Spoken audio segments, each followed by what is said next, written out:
অসম লেখিকা সমাজৰ উদ্যোগত আন্তৰ্জাতিক নাৰী দিৱস উদযাপন সভা উদ্বোধন কৰে অসম লেখিকা সমাজৰ উপদেষ্টা তথা বিশিষ্ট লেখিকা সুনীতি সোণোৱালে সৰস্বতী বাগধনীৰ প্ৰধান শিক্ষয়িত্ৰী দুলুমণি কলিতালৈ নাৰী কৰ্ম প্ৰেৰণা বঁটা অসম লেখিকা সমাজৰ উদ্যোগত শনিবাৰে উদযাপন কৰা হয় আন্তৰ্জাতিক নাৰী দিৱস সভাখন উদ্বোধন কৰে লেখিকা সমাজৰ উপদেষ্টা তথা বিশিষ্ট লেখিকা সুনীতি সোণোৱালে সভাত আতিথ্যৰ আদৰণি ভাষণ প্ৰদান কৰে কামৰূপ মহানগৰ জিলা লেখিকা সমাজ সভাপতি ৰত্না ৰংচেহনপিয়ে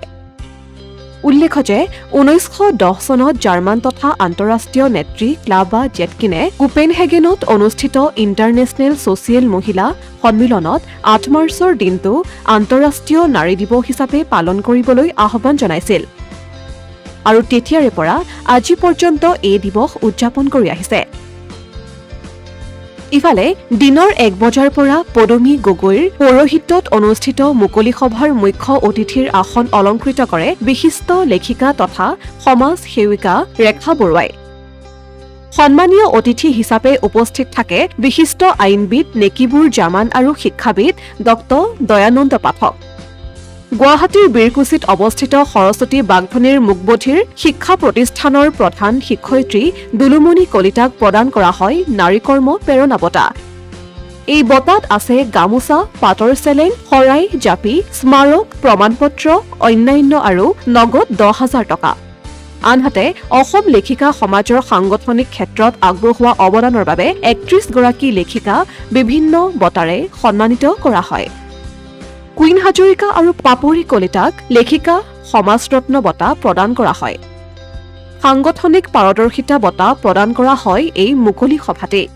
8 গৰাকীক সাংগঠনিক পাৰদৰ্শী অনুপ্ৰেৰণা বঁটা 13 গৰাকী সভাপতিৰ বিশেষ অনুপ্ৰেৰণা বঁটা প্ৰদান কৰা হয় মুকলি সভাত নীলাঞ্জনা পাছনিৰ প্ৰবন্ধ সংকলন জীৱন দাপনত সমাজ সংস্কৃতিৰ প্ৰতিবিম্ব উন্মোচন কৰে সন্মানীয় অতিথি নেকিবুৰ জামানে উল্লেখ্য যে মুকলি সভা অনুষ্ঠিত হোৱাৰ পূৰ্বে পুৱা বন্তি প্ৰজ্বলন কৰে অসম লেখিকা সমাজৰ মুখপত্ৰ প্ৰজ্ঞাৰ সম্পাদক জয়শ্ৰী শইকীয়াই গছপুলি ৰোপণ কৰি উপসভাপতি দীপ্তি গগৈ বৰুৱাই আৰু থলুৱা শিল্পৰ প্ৰদৰ্শনী অতুলনীয় বৈভৱ উদ্বোধন কৰে ডিব্ৰুগড় জিলা লেখিকা সমাজৰ সভাপতি মধুমিতা দত্তই